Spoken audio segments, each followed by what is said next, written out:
This ever happened to you? It's pretty sad, isn't it? Well, all the best intentions, you've gone out, bought some trees, and they've died at the back door. Well, don't think you're alone. Research some years ago showed that 70% of plants that are bought late on a Sunday afternoon die in their pots unwatered. Well, it doesn't have to be like that.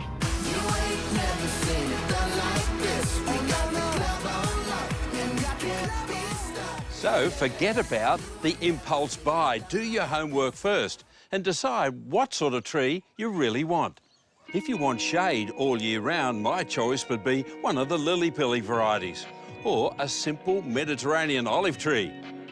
How about the Tuckaroo Coupaniopsis, a great all-round evergreen native tree? If you want shade during summer, I don't reckon you can go past the deciduous Kurrajong, tough in drought country. In a big space, how about the Magnolia alba? Absolutely stunning. OK, you've made your decision to buy your plant. In this case, it's a bottle brush. So when do you get it in? As soon as you possibly can. But if you can't, then here's a couple of tips on what you can do. Get yourself a bucket of water and add some really good hydrating seaweed solution. Now that's going to help the seaweed and the water penetrate right deep into the root ball in your pot. And then just pop it in and watch the bubbles rise. And once the water has risen to the surface, that'll take about 5 or 10 minutes. Don't leave it there, you'll get root rot. So just take that out of the water and then pop it straight onto the saucer. Now, that means the water is draining out into the saucer and that'll hydrate your plant for another 4 or 5 days. Don't leave it any longer than a few days, maybe next weekend at the latest. Get your plant back into the ground. A few things to look for when you're buying a small tree. Have a look at the top. Healthy, no insects, no diseases. But you know, the problems often lie in the container. Have a look at this one. Roots coming out the bottom of the pot. You'd think they're all pretty much the same age. This one is older and it's already root bound. Leave it in the nursery. This fellow, well, it's got a lot of roots there. No roots here and a lot of roots in the bottom. This one's going to need a lot of root pruning before you'd pop it into the garden. If you're comfortable doing that and you feel capable, then go for it. But if you're not, have a look at this little fella. Oh, beautiful. Lots of soil, fresh new roots. This is the one that we're planting. Autumn, without a doubt, is the best time to plant. Soils are warm, air's cooling down. Just try and avoid the extremes of cold and heat. All you need now is a bit of patience to wait for your tree to grow. But here's another idea. You can spend a bit more money and buy 5 years' growth in a bigger tree.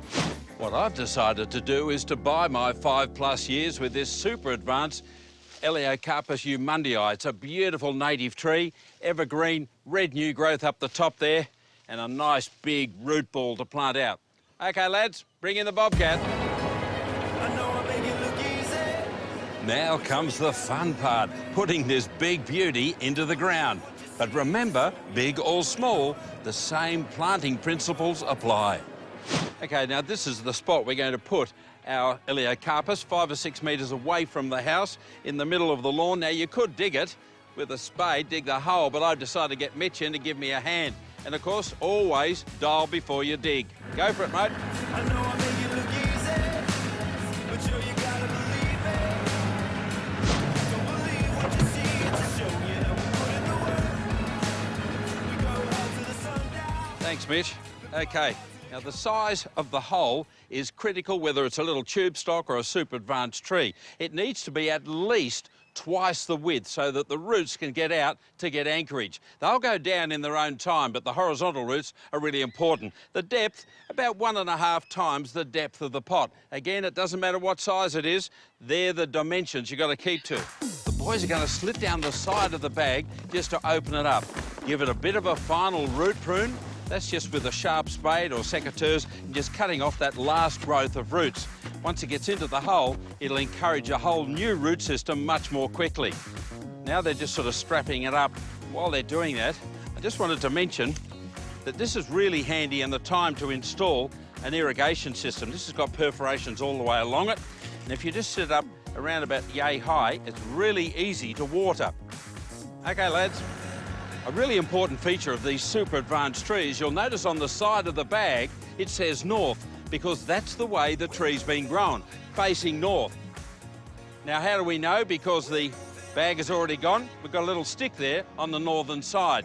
So as you're swinging it around to plant it, it must go in the same northern direction. If you don't, you'll get sunburn come summer. OK, well, that made things a lot easier. Now we'll get Mitch to put the soil back in. And the base soil, you'll notice, goes back into the base and the top soil goes around at the top. You don't mix them up, causes problems with the root growth. OK, now that our tree's in, it's time to give it a feed. You've got two options. You can go the organic way, but dogs just love it and they'll dig it up. This way is actually a controlled release, much better, and it's for native plants. And the last thing to do is to get water where it's needed most, down into the root system. Long may she live.